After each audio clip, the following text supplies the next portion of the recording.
Good afternoon, everybody, and welcome to today's session of the Roznama daily newspaper analysis. We are back after 2 days. We let you all celebrate Holi well. And now, coming back to everything that was happening in the world, again, we are going to be talking about Iran. Other than Iran, we have the mascots for the census that have been unveiled as Pragati. And other than that, for the first time after the death of the Iranian leader, India has offered condolences. So, and not only has India offered the condolences, we also did see that a Iranian naval ship was attacked in the Indian Ocean by the US Navy. So, these have been certain developments in the world for the past 2-3 days. Now, quickly moving forward, the first one is that the Nitish Kumar, the Chief Minister of Bihar, he has resigned from his chief ministerial position, and naturally we are now set to have another chief minister in Bihar. Nitish Kumar was from Janata Dal United. He was the leader of the party, and he has resigned because he has filed his nomination papers for the Rajya Sabha elections.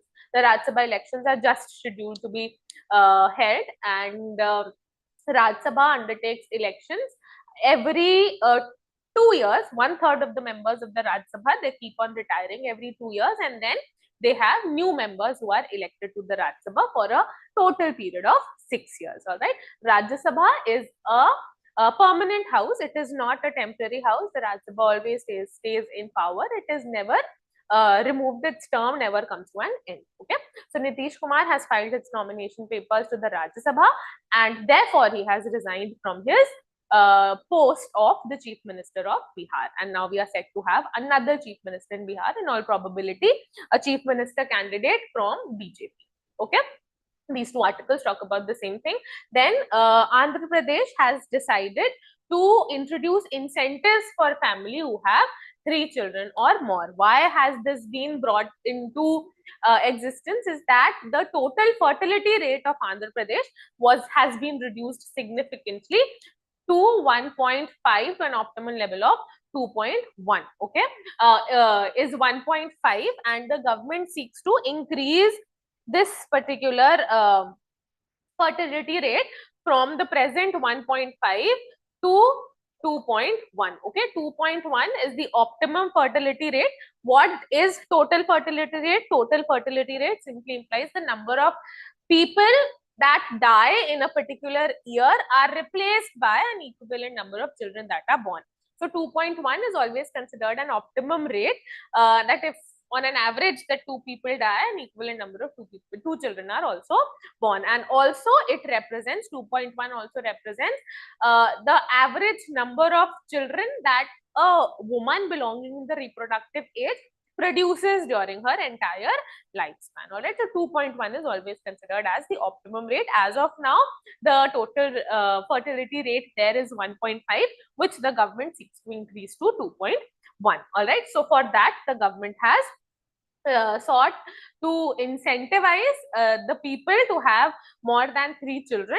So the government will give a Poshan Shiksha Suraksha package to families having a 3rd child. The incentive will be paid at the time of delivery, monthly aid of 1,000 for 5 years, and free education to the child up to the age of 18. Okay.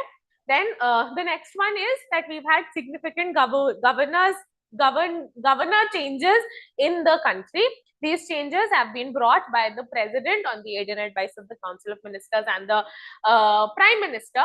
And the most significant aspect of this governor change is that finally R.N. Ravi, the governor of Tamil Nadu, has been now made the governor of West Bengal. So the erstwhile governor of West Bengal, Bose, recently he had resigned, and now R.N. Ravi has been made the governor of West Bengal. So R.N. Ravi had significant squabbles and skirmishes with the government of Tamil Nadu. Tamil Nadu also has an opposition government, and West Bengal also has an opposition government. The previous governor of West Bengal also did not have very good relations with the government of West Bengal, and now, given the history of R.N. Ravi, we anticipate the same things. All right. So we also have Rajendra Vishwanath Artikar, who has been given as of now, he has been given an additional charge to become the governor of Tamil Nadu, and presently he is the governor of Kerala. Okay, then R.N. Ravi has been appointed as the governor of West Bengal. Also, we have new governors as J.D. Verma for Maharashtra, Shiv Pratap Shukla in Telangana, Kavinder Gupta, Himachal Pradesh, Lieutenant General retired Syed Atta Hussain for Bihar, and the like. So make sure that you go through these new appointees. It is very important. Then coming to the next one, it is also a continuation of the previous one. So it gives you a detail into that Governor C.V. Anand Bose, he resigned, who was the governor of West Bengal. Now Tamil Nadu Governor R.N. Ravi has been appointed here. Other than that, we have Lieutenant General Syed Atta Hussain, who has been named as the new governor for Bihar. Then the next one, we have Taranjeet Singh Sandhu. He has been appointed as the new Lieutenant Governor of Delhi.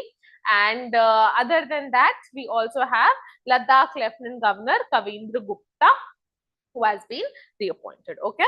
All right. Then Iran and US-Israel war is on the go, and Iran has undertaken fresh attacks against Israel and US. Another one that you have to keep in mind, that Maharashtra government has brought in a new bill, that is an anti-conversion bill, and as per the provisions of this bill, it only seeks to reduce or hinder the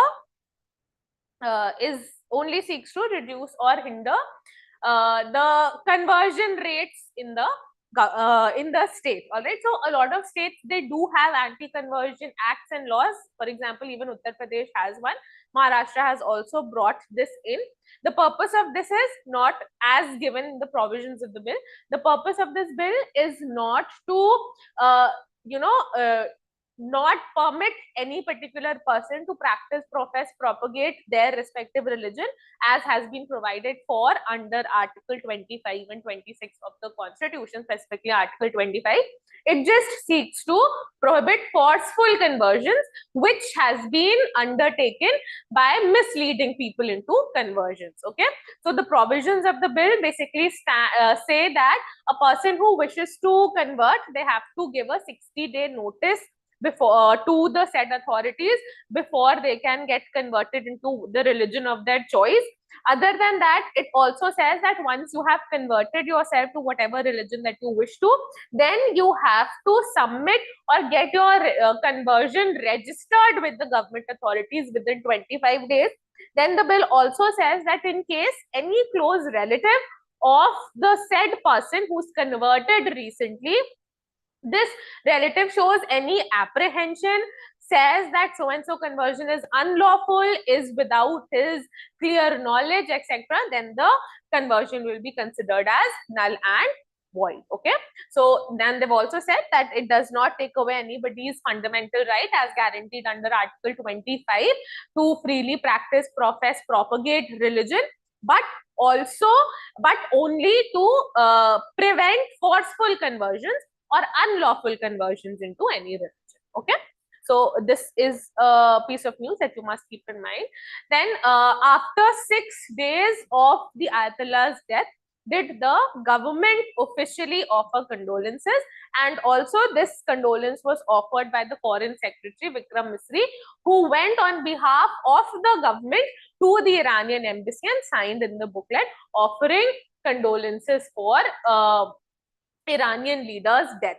Now, there are various controversies on this, that why are they undertaking this?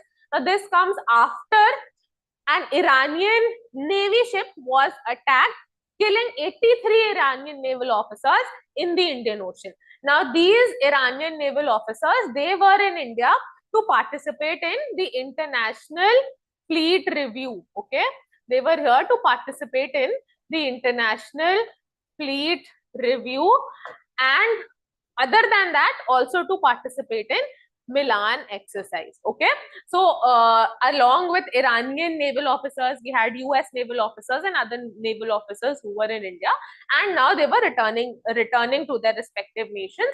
However, after they crossed the economic exclusive zone of India and they were on international waters, did this attack by the US Navy on Iranian Navy took place. But then again, the war was very close to India. It was it was around 1,000 to 1,200 miles away from the actual conflict zone. that was a matter of concern. Okay.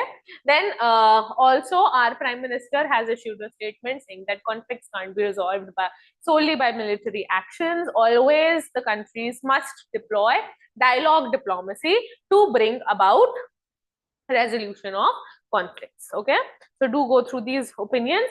Then although we were not aware, and actually there we will be doing certain editorials also today which talk about the same thing, but the Indian Navy has offered help to bring about search and rescue operations for the Iranian ship. Okay, so the Iranian naval vessel which was attacked was known as Iris Dana, and this Iris Dana had around 83 officers on Iris Dana as were affected by this bombardment undertaken by the US Navy, and India has offered help to rescue these officers.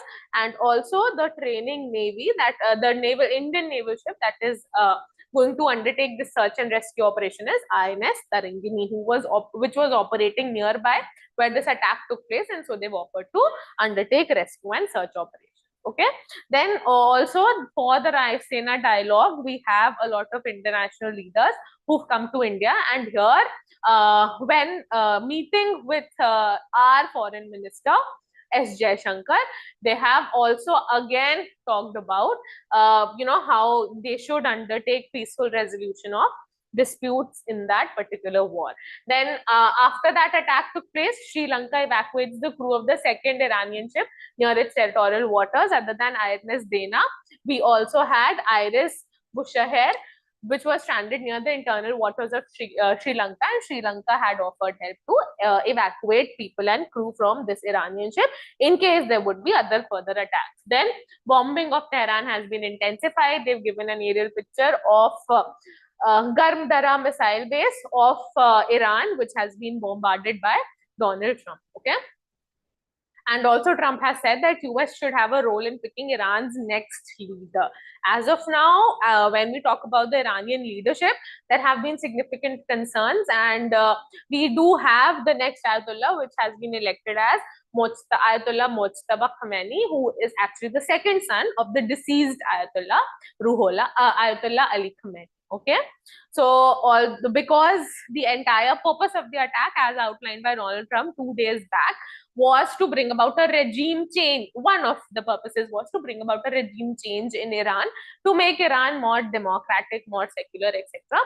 So naturally, when he is vouching something like this to happen in Iran, he would want that somebody who is in favors of US sits in power in Iran.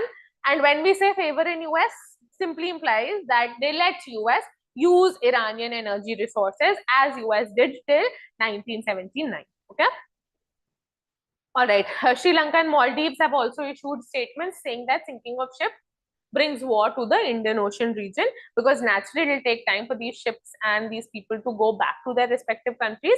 And till they reach there, we still can't know that what Trump actually thinks, and maybe Trump undertakes further bombings in the region, then naturally the war has come to our very region where these countries along with India is located. Also India, because it was India's idea to bring about security and growth for all in the region, and then mutual and holistic growth for everybody across regions, everything in aligning with Sagar and Mahasagar vision of India. So naturally it is now India's liability to ensure that at least India should take up significant steps to bring about alleviation of such war tactics in the Indian Ocean. Okay, then this particular article, a good one, gives you a very detailed understanding as to the entire political system of Iran. Okay, so till 1979, Iran had the monarchy. After the 1979 Islamic Revolution, the Iranian government became a diarchical government. Diarchical government meaning that we have the president and a parliament, and also we have the Ayatollah as the supreme leader. Okay, so the parliament in Iran is known as the Majlis. Okay, Majlis, do remember it is known as the Majlis, and which is headed by the president, and it has a significant this is an elected body elections are undertaken where they appoint this, and it is around a 250 to 40 member body. Other than that, we also have an assembly of experts of 88 members, which is headed by the Ayatollah.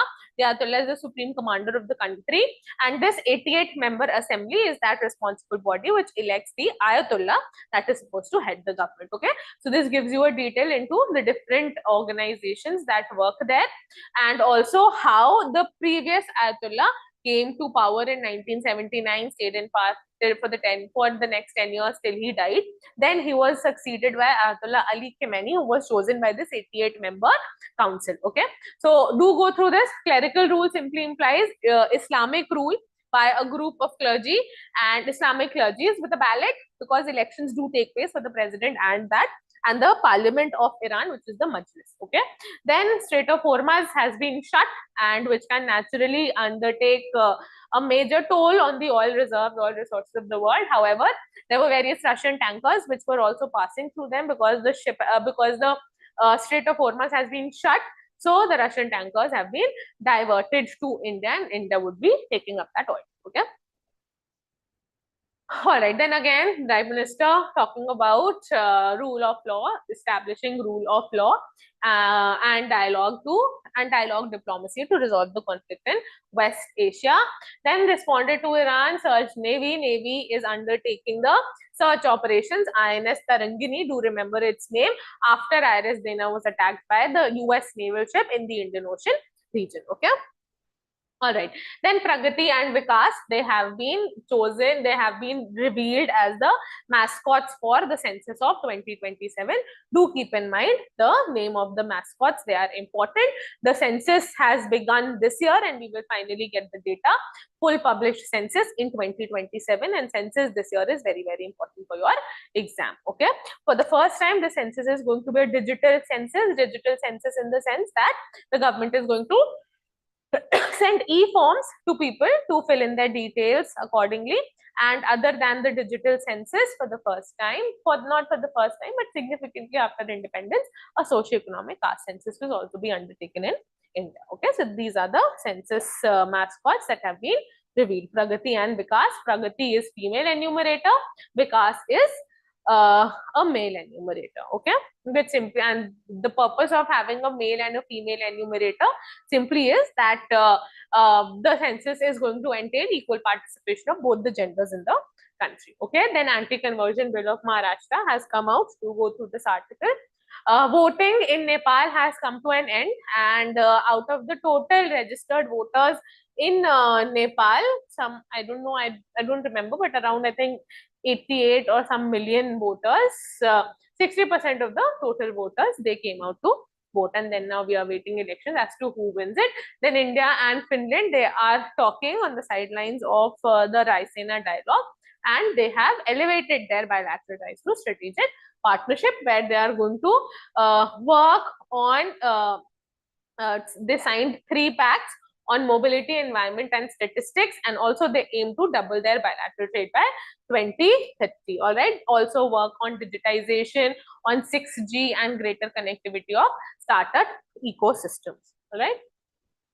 Okay, then recently, this is just, I just wanted to flag for you all very shortly that we had Boong from India, which had won the BAFTA prize from India, and during the ceremony, award ceremony, also the director of Boong, Lakshmi Priya Devi, she did call for everybody to pray for peace in her native state, that is Manipur. So she's been called for another interview, and she's talked about that everyone in the Northeast India hates being called Northeast Indian. They're all Indians, and they must not be acknowledged with any other regional or racial slur. Okay, then coming to the editorials for today, this particular article draws our attention to the census 2027, the data that we are going to get. And after the census data comes into existence, there is going to be a new delimitation exercise that is going to take place in the country. Post this delimitation exercise, more seats are going to be aligned for females. Why is this important? Is because The government in 2023 passed the Nari Shakti Vandan Adhiniyam 2023, which calls for reservation of 1/3 of the total seats for women for a 15-year period on one go, and after that they'll see whether they want to extend it or not. Okay, so in the 2029 general elections, Lok Sabha elections, is going to be along with reservation of seats for women. So naturally we will be having a more gender represented parliament in 2029, and she has said that this gender representative parliament would be effective only if women, they start undertaking concerted steps from today, that what do they want to bring in on the table in the parliament to bring about effective change for the women in the country. And then she's highlighted various problems facing the women sector, like poor old age care for women, to bring about better health facilities, then also talking about menopause clinics that have been undertaking, and also how the government can undertake or do this. She has also drawn certain contrasts through a name Gauri and her entire story. Okay, then again an article on West Asia and how that India should oppose the US's attempt to widen the war in the Indian Ocean. As of now, India did not take a stand, but since that bombing of the Iranian naval ship in India, India did take a stance by going and signing the condolences for the loss of life of Ayatollah Khamenei. Okay, so given that, now it is very necessary that India does take a stand as to this and must oppose USA's attack on Iran, because the war is expanding everywhere, and God forbid if the war does come to the doorstep of India, then it can pose serious threats for India's national and international security. Okay, then this article by Shashi Tharoor, a wonderful article, also takes our attention to the fact that how this war can affect India, specifically in terms of oil and energy resources, and how the US and Israel, they've actually entered the war without any further plan as to what do they wish to do after they've actually now removed the Ayatollah from power. They do not have a concerted demand. They don't have a concerted plan as to what do they wish to do in West Asia nation. And also he draws our attention to the fact that this particular war, which actually began as a preemptive strike because US felt that US was was threatened and there was major internal external security because Iran was developing its nuclear arsenals, has now undertaken a full-fledged strike which does away with international law and order, specifically of the United Nations Charter. Okay, and then if the war disrupts the entire Gulf region, then naturally it will be a major energy crunch for India, which India can't basically afford. So India must take a stand here and call for diplomacy and de-escalation. Okay, then again this article draws our attention to UN Charter's Article 2.4, which forbids that no country can attack any other country. Okay, no country can attack any country. Why? Because every country must respect the country's sovereignty and territorial integrity. ठीक है, तो इसके लिए naturally the US and Israel undertaking an attack on Iran is against Article 2.4 of the UN Charter, and but they have also pulled in US and Israel have also pulled in Article 51 of the UN Charter, which says that a country can launch strikes, undertake attacks on another country for self-defense. However, only after one country attacks another country. So US has invoked Article 51 basically. Not invoked in the sense, but they've actually highlighted Article 51, saying that it is under Article 51 that US and Israel are undertaking attacks on Iran because Iran possesses nuclear weapons, and these nuclear weapons are significant threats to America and Israel's internal and external security. Okay, so this gives us a basic gist of how these articles have been misused by these two countries. Okay, then because there has been a significant attack on the Iranian naval ship Iris Dana. This draws our attention to the legal framework that governs maritime conflict. So we have one that is UNCLOS, United Nations Convention on Law of the Sea, which simply says that everybody must respect each other's territorial integrity and sovereignty, also in terms of territorial waters, and also in case that the whatever warship attacks that take place beyond somebody's territorial waters, that should also be respect. You can't undertake bombing somebody anywhere. So although it does not, the entire bombing took place beyond India's territorial waters, so UNCLOS does not cover it. That is why the attack has been justified as of that. US is not being pulled to it, and also US is not a party to UNCLOS. So US has been significantly able to undertake this attack there. Okay. 80 soldiers have been killed. Do go through it to get a basic idea. Then gravity bombs, just wanted to flag the term for you all that US is now moving away from using missiles and is now trying to deploy gravity bombs. What are gravity bombs? Gravity bombs are not like maneuvered missiles or ballistic missiles. They are taken through an aircraft and then they are dropped from above, and then wherever they land, they naturally result in massive blasts and killings. But the effectiveness is that it undertakes massive bombardments, killing of a large number of people in one go, and secondly, they are significantly cheaper. Missiles are more expensive, and then naturally, in case of a war, everybody tries to cut their costs. So that is why gravity bombs are being utilized. Okay. Then Dana ship was sunk, and then it has drawn attention to the catch-22 situation for India. Catch-22 simply implies a dilemma situation for India, where there are two things that have been highlighted by the article.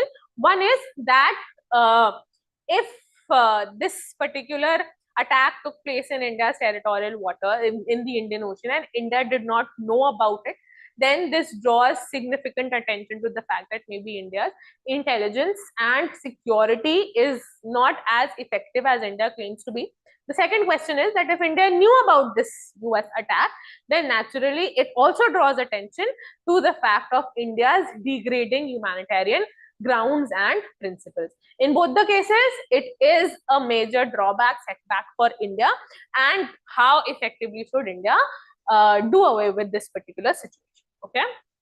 Then again, both these articles, they give us two good opinions as to post-war Iran, what can happen here, and also that even if the post-war Iran, basically that US and Israel are trying to do everything in Iran just to bring about a regime change. Why they are sorting to bring about a regime change? Because the previous regime was more US and Israel centric, and naturally they want to have an Iran which is more stable and more politically inclined towards these two countries. Iran has always been one country which has always stood its ground against any forceful inflictions by US and Israel. All right. So in such a situation, maybe Iran could be more revanchist, which simply implies that after the killing of the Ayatollah, Iran is naturally retaliating, and Iran is not succumbing to any pressure by any country. Although Iran is significantly suffering from financial and economic problems, but Iran is still holding its back against this particular attack. Okay. And the second thing that you have to keep in mind is that they have come up, with a revengeful spirit to avenge the death of their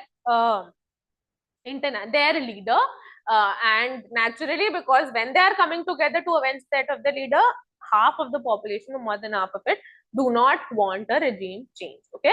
Then the second article basically says that in spite of everything that happened between Iran and USA, where Iran had agreed to, not deploy nuclear weapons, not make nuclear weapons, not enrich uranium, everything.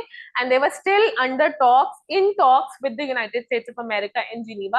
In spite of all of that, US and Israel undertook an attack on Iran, which is very, very, like stabbing somebody in the back. Okay.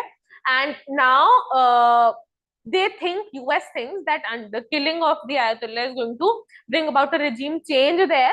So all of us know that a new Ayatollah has already been elected.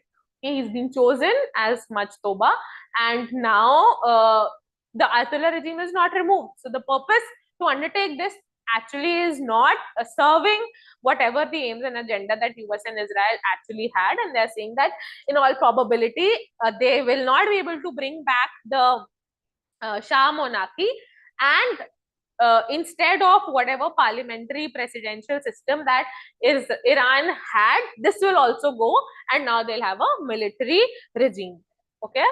Then this particular article draws our attention to the fact that how the central government is maybe misusing various government bodies and organizations just during the times of elections to come back into power.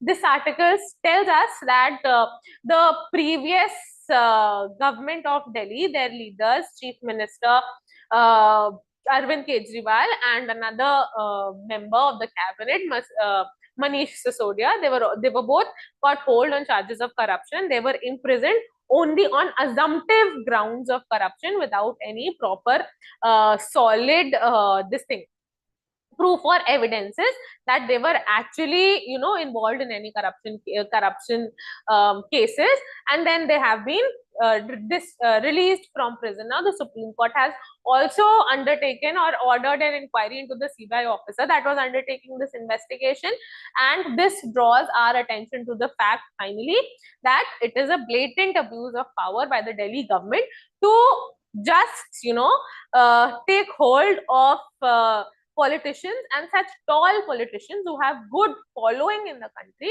imprison them around the time of election.